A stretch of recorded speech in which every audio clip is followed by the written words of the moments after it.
नवरात्रि में जितनी शंकर की आराधना कर सकते हो उतनी करो। शंकर की आराधना करने से नवरात्रि में शक्ति का बल बढ़ता, शक्ति का। क्यों गुरुजी नवरात्रि में शंकर जी की आराधना क्यों करना चाहिए? हमने कहा अगर माता रानी से जो मांगना है तुम्हें, अगर तुमने नवरात्रि में शिव जी की आराधना करिए, शंकर की कथा सुनिए, शंकर की आराधना करिए, शिव स्तुति करिए, शंकर को एक लोटा जल चढ़ाया, मां आद्य शक्ति तुम्हारे पर कृपा करेगी। क्यों? क्योंकि जिस स्थान पर शिवलिंग रखा होता है और जो हस्त कमल है वो मां पार्वती जगत जननी दुर्गा भवानी है। जब हम जल चढ़ाते हैं मां आद्य शक्ति अम्बा जगदम्बा 64 योगिनियों पर वो जल चढ़ जाता है और जगत जननी नवरात्र में प्रसन्न हो जाती है। वो जल की इतनी महत्वता है। आद्य शक्ति को प्रसन्न करना है, नवरात्र में शिव जी को जल चढ़ा। अब कई लोग ऐसे होते हैं, हम नवरात्रि आई है माता रानी को भज रहे हैं, जगत जननी दुर्गा भवानी को भज रहे हैं, पर शिव जी के मंदिर तक नहीं जा रहे, समय नहीं मिल रहा मंदिर जाने का, क्योंकि माता जी के मंदिर जाते हैं, माता जी को प्रणाम। अरे उस शंकर को पहले भजो, सवेरे उठते से ही पहला एक लोटा जल शिव को, क्योंकि उसी के माँ जगत जननी हस्तकमल पर जल जाना जरूरी है। शंकर का चढ़ा वो हमें फल प्रदान करे, सुख दे, आनंद। आप लोग कथा में श्रवण करे हैं पूर्व में, हनुमान गतिमान रतिमान मतिमान वर्तिमान, ऐसे हनुमान जी के कई भाई हुए, कई भाई हनुमान जी के हुए। और हमने पहले भी कहा है, जिसकी फैक्ट्री ना चलती हो, बहुत दुकान ना चलती हो, तो हनुमान जी के पांव का थोड़ा सा सिंदूर लेकर, यदि उस सिंदूर को किसी भी फैक्ट्री या दुकान में हनुमान जी के छोटे भाई गतिमान के नाम से अगर एक बिंदी भी सिंदूर की रख दी जाती है, तो वो दुकान और फैक्ट्री भी झड़के से चलना प्रारंभ हो जाती है। गतिमान हनुमान जी के छोटे भाई, एक हनुमान जी के छोटे भाई हैं मतिमान। जब व्यक्ति डिप्रेशन में जाता है, एकाग्र चित्त नहीं रह पाता है, पढ़ने बैठता है पर एकदम मन नहीं लग पाता है, तो मतिमान का स्मरण किया जाता है, हनुमान जी के तीसरे नंबर के भाई का, मतिमान। और कहते हैं एक दुर्वा यदि मतिमान के नाम से शंकर भगवान की शिवलिंग पर चढ़ा दी जाए और उसी दुर्वा को वापिस लेकर आया जाए, अंधेरा होने से पहले, सूर्य अस्त होने के पहले, शाम के प्रदोष के पहले, यदि उस दुर्वा को उस व्यक्ति को चबा चबा कर खिला दो, तो डिप्रेस हो रहा है, डिप्रेशन में है, चिंता में है, टेंशन में है और उसका विवेक काम नहीं कर रहा, बुद्धि स्थिर नहीं हो पा रही है या पढ़ने में मन नहीं लग पा रहा है, तो उसको आप एक दुर्वा मतिमान, हनुमान जी के तीसरे नंबर के भाई मतिमान के नाम से अगर खिला देते हैं, तो उसकी बुद्धि केंद्रित होना प्रारंभ हो जाती है और वो डिप्रेस से हटना प्रारंभ हो जाता है, मन स्थिर होने लगता है। मतिमान।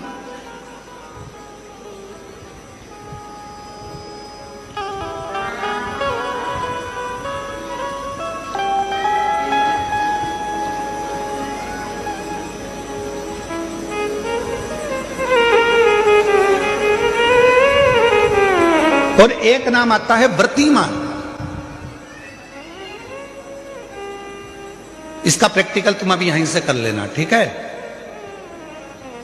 चलते चलते मालूम पड़े तुम्हारी पार्किंग यहां से आधा किलोमीटर दूर है, ठीक है? अरे बोलो तो जम के, आधा किलोमीटर दूर तुम्हारी पार्किंग है और तुम्हारी उम्र लगभग बहुत हो गई, मालूम पड़े तुम थोड़े वृद्ध हो गए हो और तुम्हारा घुटना दुख रहा है, तुम्हारी कमर दुख रही है, चलते चलते बड़ी मुश्किल से तुम कथा स्थल तक पहुंचे हो। अब मन में आ रहा है कि मुझे वापस पार्किंग तक जाना है, कैसे जाऊंगी, पाँव तो दुख रहा है। तो एक काम आज चलते चलते करना कि कहीं सीवर वाला महाराज झूठ तो नहीं बोल रहा है, तो प्रैक्टिकल करके जाना। क्या करोगे? यहां से जाते समय आप जब जा रहे हो और आपके शरीर का कोई अंग जब दुख रहा है, तो श्री शिवाय नमस्तुभ्यम कहकर श्री व्रतिमान हनुमान का स्मरण करो। किसका स्मरण करना है? जम के बोलो, व्रतिमान हनुमान। व्रतिमान हनुमान का स्मरण करके कहीं पर भी बैठकर अपने पांव की छोटी वाली जो उंगली है उसको जम के दबाना और दबाने के बाद चल देना। जिस जगह पर भी दर्द हो रहा होगा, मेरा बाबा आपको मंजिल तक पहुंचाएगा, दर्द होने नहीं देगा। कल नहीं करना, प्रैक्टिकल आज ही करना। काल करे सो आज करे।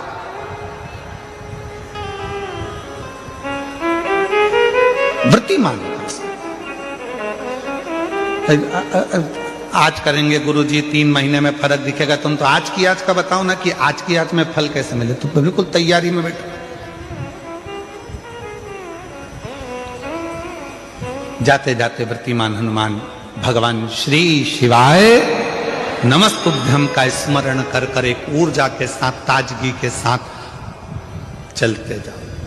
2 जो पत्तियां हैं, इन पत्तियों के ऊपर एक एक शमी पत्र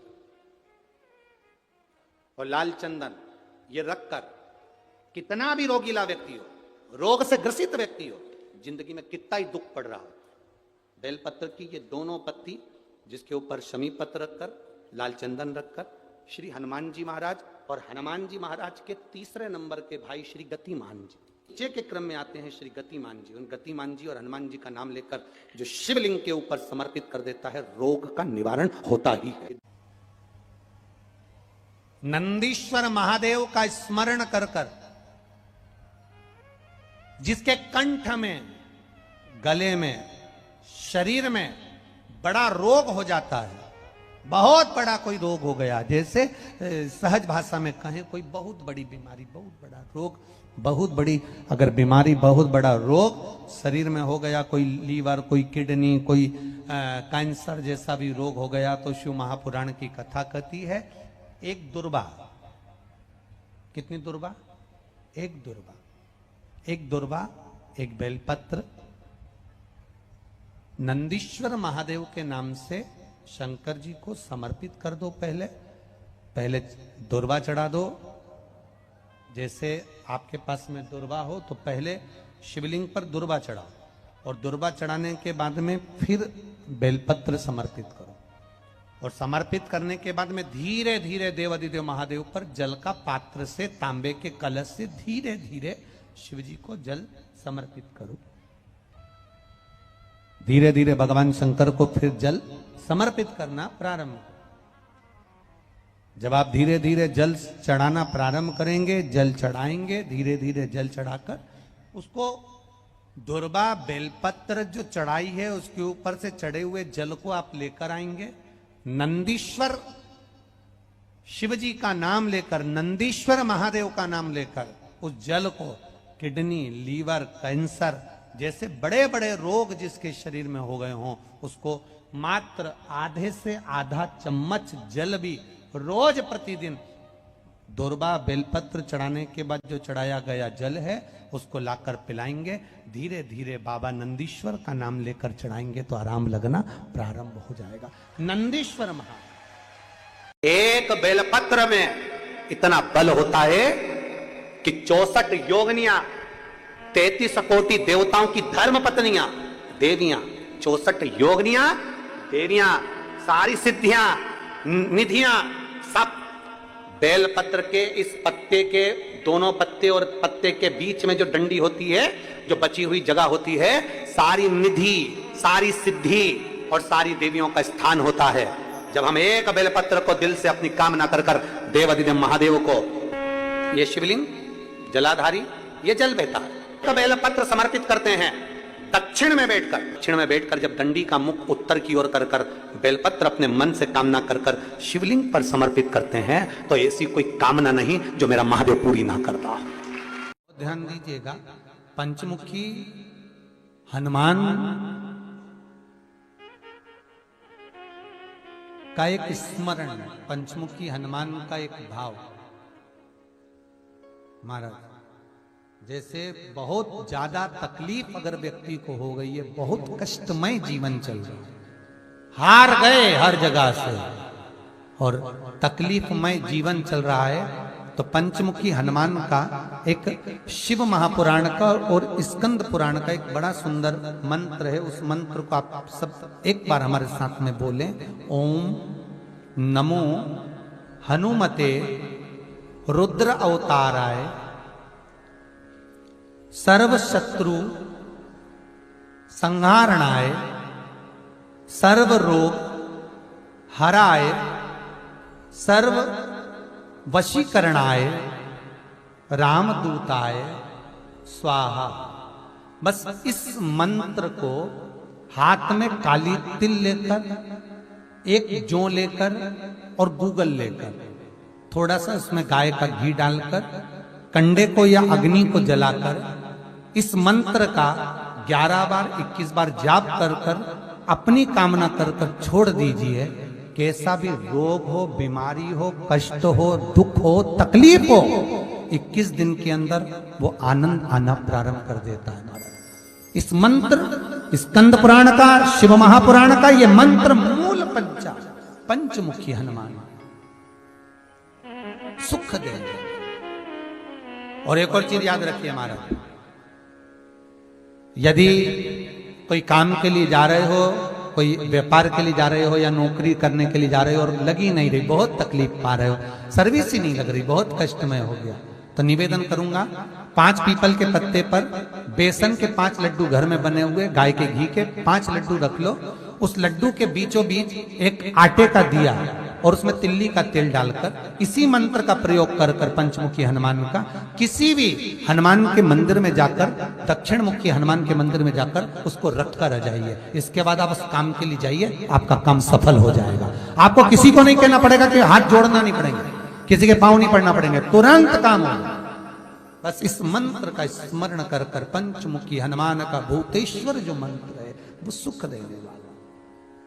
केवल नवरात्रे व्रत करने से पूर्ण नहीं होते, केवल नवरात्रे 9 दिन तक भूखे रहने से पूर्ण नहीं होते, केवल नवरात्रे नवरात्रि तक जागने से पूर्ण नहीं होते, केवल नवरात्रे घर में ज्योत जलाने से पूर्ण नहीं होते, केवल नवरात्रे 9 दिन तक जवारे बोने से पूर्ण नहीं होते, केवल नवरात्रे 9 दिन तक कलश स्थापना से पूर्ण नहीं होते। नवरात्रे पूर्ण जब माने जाते हैं जब आप घर में रहने वाली नारी का आदर करना प्रारंभ कर दो।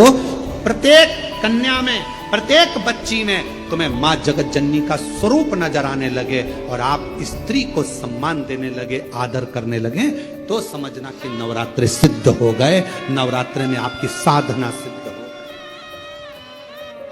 बेटा बेटी है, कोई एग्जाम दे रहे हैं, कंपटीशन एग्जाम में बैठ रहे हैं, सर्विस के लिए जा रहे हैं, नौकरी के लिए जा रहे हैं, नौकरी नहीं लग रही है, हम कहेंगे लाल पुष्प की पत्तियों को प्रत्येक किसी भी नवरात्रि के अंदर, नवरात्रि के अंतर्गत 9 दिन का तुम नियम बना लो। जैसे कई माताओं का नियम रहता है, मेरा व्रत है, मैं दूध पर 1 गिलास दूध पर व्रत करूंगी, मैं नंगे पैर चलूंगी, मैं ये व्रत करूंगी, मैं वो व्रत करूंगी। मैं बेटा बेटियों से कहूंगा, नवयुवक बच्चों से कहूंगा, अगर आप कंपटीशन एग्जाम में बैठ रहे हो, अपनी पूरी मेहनत करो, पूरा परिश्रम करो, रात दिन एक करो और लगे रहो।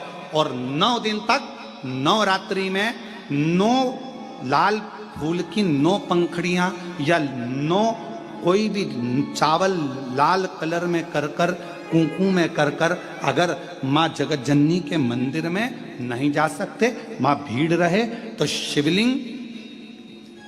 शिवलिंग की जो जलाधारी है, जहां पानी गोल घूमता है, इस जलाधारी पर कहीं पर भी नवरात्रे में 9 दिन तक या तो लाल फूल की पंखड़ी 9 या 9 चावल के दाने लाल कलर कर कुंकू में, लाल चंदन में उस स्थान पर चढ़ाना प्रारंभ करो। 9 दिन के बाद तुम्हें 15 दिन और निकलेंगे, उसके बाद तुम्हें खुद लगेगा कि तुम्हारी जॉब, तुम्हारी नौकरी तुम्हारा बाबा ने लगाया है। शक्ति का बल, परिश्रम जरूर करना, मेहनत जरूर करना, रात दिन पढ़ाई एक साथ करना और अपने परिश्रम को नहीं छोड़ना। मेहनत जरूर करो पर साथ में ये प्रयोग भी करो नवरात्रि का। देखो शिव और शक्ति का बल तुम्हें प्रसन्नता देता है कि नहीं देता। स्मरण में होगा कि शंकर भगवान को धतूरा चढ़ाया जाता है। धतूरा देखा है आप लोगों ने, तो कांटे कांटे होते हैं। शंकर भगवान को जब भी धतूरा चढ़ाया जाता है, शिव जी को जब भी धतूरा दिया जाता है, तो धतूरा चढ़ाते समय नंदीकेश्वर शिव का नाम लिया जाता है। बेलपत्री आप चढ़ा रहे हैं, आप जो भी जप करें, स्मरण करें, वो आपके ऊपर है। आप चावल चढ़ा रहे हैं, वो आपके ऊपर निर्भर है। फूल चढ़ा रहे हैं, वो आपके ऊपर निर्भर है। पर जब हम भगवान शंकर का अभिषेक कर रहे हैं, पूजन कर रहे हैं, शिव मंदिर में जा रहे हैं, आपको कहीं से एक धतूरा मिल गया, कोई कामना है आपकी, धतूरा भी कई बार कामनाओं से चढ़ाया जाता है, तो धतूरा जब हम चढ़ा रहे हैं, शंकर को समर्पित कर रहे हैं, तो नंदीकेश भगवान का नाम लेकर, नंदीकेश्वर शिव का नाम लेकर चढ़ाए, मतलब नंदी की आज्ञा लेकर कि हम ये धतूरा शंकर भगवान को दे रहे हैं। और हमारा विश्वास कहता है कि नंदी, हमारी जो दुख है, हमारी जो समस्या है, हमारी जो तकलीफ है, जब मैं धतूरा बाबा को चढ़ाऊंगी, नंदी तेरे से आज्ञा लेकर चढ़ा रही हूं, जिससे ये धतूरा मैं जब शंकर को चढ़ाऊंगी तो नंदी मेरे दुख को मिटाने के लिए तो भोले बाबा को अपनी पीठ पर बिठाकर मेरे दरवाजे तक लेकर आएगा, इसलिए तेरी साक्षी में चढ़ा रही। नारी को, बहू को, बेटी को यश की प्राप्ति नहीं होती, वो बहुत कुछ करती है, परिवार के लिए बहुत कुछ उसने करा, उसके बाद भी अगर उसको यश नहीं मिल रहा, उसकी यशता नहीं है, उसको कुछ नहीं करना चाहिए। आपने कुछ अच्छा करा और नाम दूसरे का हो गया कि उसने अच्छा करा और आपको मिला ही नहीं। आपने दुनिया के लिए बहुत कुछ करा, परिवार के लिए, कुटुंब के लिए, सबके लिए बहुत कुछ करा, पर आपको यश नहीं मिल रहा। तो बेलपत्री के पेड़ के नीचे हल्दी का शिवलिंग का निर्माण करो, हल्दी पिसी हुई हल्दी का शिवलिंग का निर्माण करो, उसका पूजन कर कर, घी का दिया लगाकर भगवान शंकर की वही हल्दी का शिवलिंग का तिलक अपने हृदय पर, चाहे पुरुष हो चाहे स्त्री हो, अपने हृदय पर कंठ के पास उस तिलक को लगाएं और बाबा का विसर्जन उसी बेलपत्री के पेड़ के नीचे जल डालकर कर दें। महाराज, यश मिलना प्रारंभ हो जाता है। केवल ये यश के लिए ही नहीं होता, इसका एक क्रम और है। मान लो आप किसी मीटिंग में बैठे हो, किसी अच्छी जगह पर बैठे हो, किसी कंपनी के इंटरव्यू में बैठे हुए हो, कोई कंपनी आपके कॉलेज में आई है और आप उसमें सिलेक्ट नहीं हो रहे, तो उसके लिए भी ये कार्य पूर्ण है हमारा, उसके लिए। और ये कहां पर भी काम आता है महाराज। मान लो आप किसी कार्य के लिए जा रहे हो और वो कार्य बहुत जरूरी है कि इस व्यक्ति से मुझे ये पैसे निकलवाना है, इस व्यक्ति से मुझे ये काम निकलवाना है, और वो व्यक्ति बहुत दिन से हाथ में आ ही नहीं रहा, तो उसके लिए भी ये कार्य किया जाता है। अर्थात कीर्ति शुद्ध हो, पवित्र हो और यश की प्राप्ति। आज से नवरात्रे प्रारंभ हुए हैं, 9 दिन तक। ये गुप्त नवरात्रे के 9 दिन, अगर आपको ऐसा लगता है कि शिवजी आप बाबा मेरी नहीं सुन रहा, बहुत संघर्ष का जीवन चल रहा है, बहुत परेशानी का जीवन चल रहा है, बहुत कष्ट का जीवन चल रहा है, और कोई मंजिल, कोई राह, कोई मार्ग दिख ही नहीं रहा, तुम्हारा कैसा भी दुख है, जो आज गुप्त नवरात्रे प्रारंभ हुए हैं, आज से 9 दिन तक का एक नियम ले लो गुप्त नवरात्रे में कि मुझे शिवजी के मंदिर में अशोक सुंदरी वाली जगह पर एक बेलपत्र माँ हेमवती माता के नाम से, कौन सी माता? हेमवती, माँ हेमवती के नाम से एक बेलपत्र अशोक सुंदरी वाली जगह पर समर्पित करूंगी। 9 दिन का एक नियम धारण करो और 12वें या 15वें दिन आप देखिए आपका जो दुख है मेरा बाबा उसको काट कर ही रहे।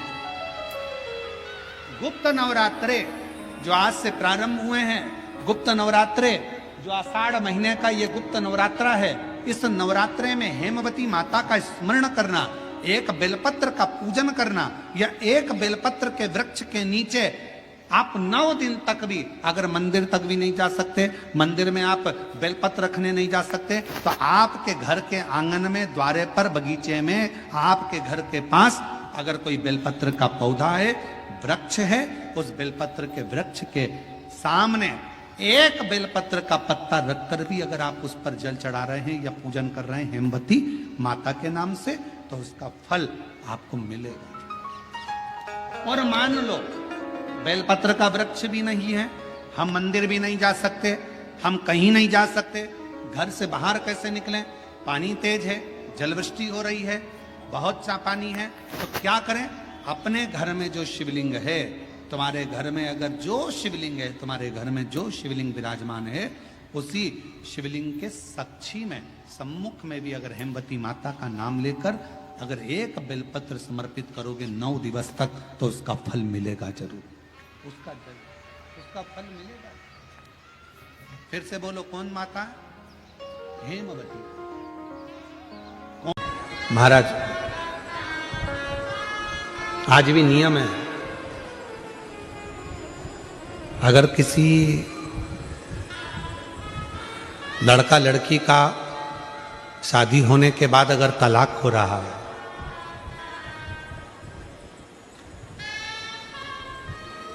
लड़की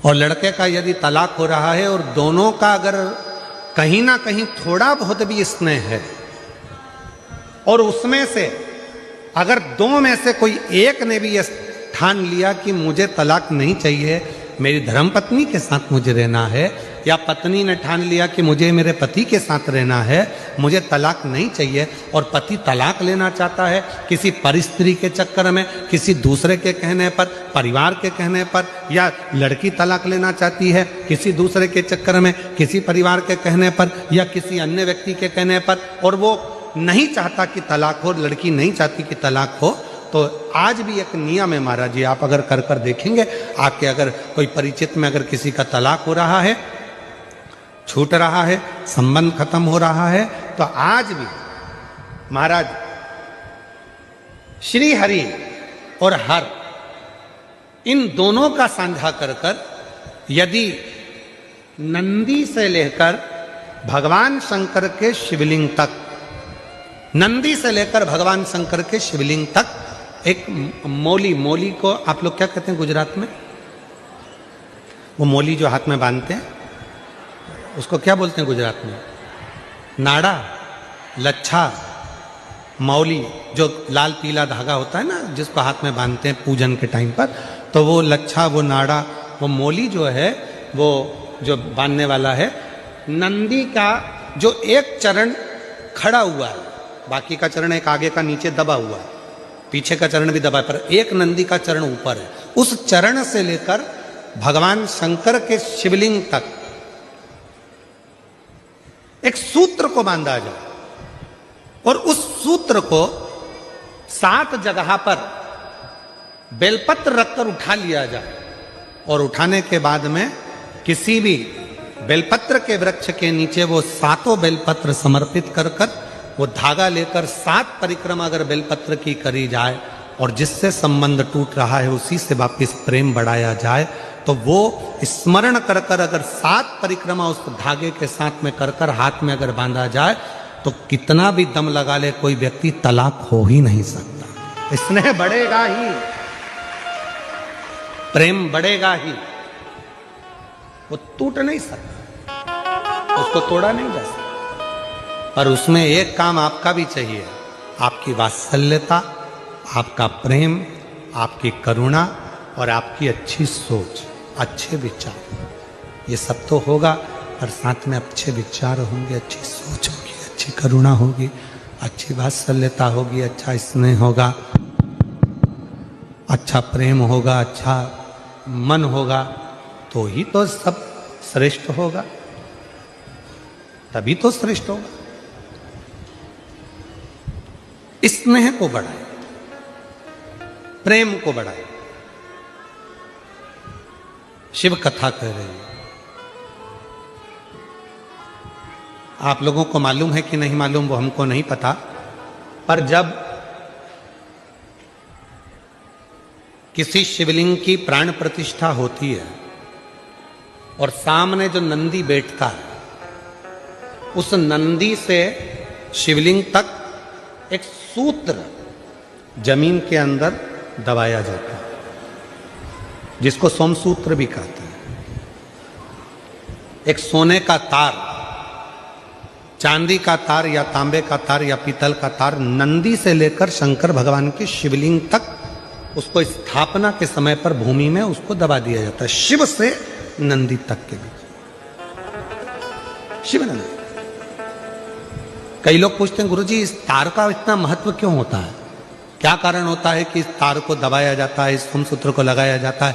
आखिर इसका इतना महत्व क्यों होता है? क्या कारण है इसका? इसका कारण केवल एक होता है कि यदि मान लो कोई व्यक्ति शंकर भगवान के शिवलिंग में जाकर जल नहीं चढ़ा पाया, कोई शंकर जी के शिवलिंग तक नहीं पहुंच पाया, और मंदिर के बाहर से भी अगर वो निकल कर चले गया और उसके मन में कोई कामना आ गई, तो वो नंदी के कानों में पड़ जाती है और नंदी उसको शंकर भगवान तक कह देते हैं और व्यक्ति का कार्य सफल होना प्रारंभ होता है।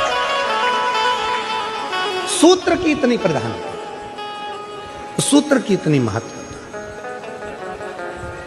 बोल बम का नारा है, जम के बोलो जरा, बोल बम का नारा है श्री शिवाय। उस सूत्र का इतना महत्व है। श्री शिवाय नमस्तुभ्यम। दोस्तों, इस वीडियो में गुरुजी ने बताया है कि नवरात्रि में शिव की आराधना करने से मनुष्य का हर कार्य पूर्ण होता है और जो उसकी इच्छाएं होती हैं, जो उसका विश होता है, वो सारी मनोकामनाएं भगवान शंकर और माँ जगत जननी पूरा करती हैं।